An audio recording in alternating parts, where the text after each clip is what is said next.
নমস্কার, সকলকে আমার প্রণাম জানিয়ে আজকের যে কবিতাটি পাঠ করব, কবিতার নাম পূজা। কবি হলেন সুবল চন্দ্র দাস। মনের কোণে তোমার পূজা, সর্বপূজার সাজ। লাগে না তাই সময় তিথি, লাগে না উপাচার।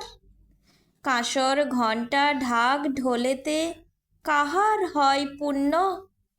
মন্ত্রতন্ত্রের বিধান মেনে জীবন কেন শূন্য? শুদ্ধ মনের বিকল্প নাই, ব্রহ্মের সেথাবাস।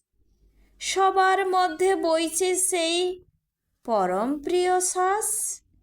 সকল ভেক চলেই যাবে, সূচি অসুচি গুণ।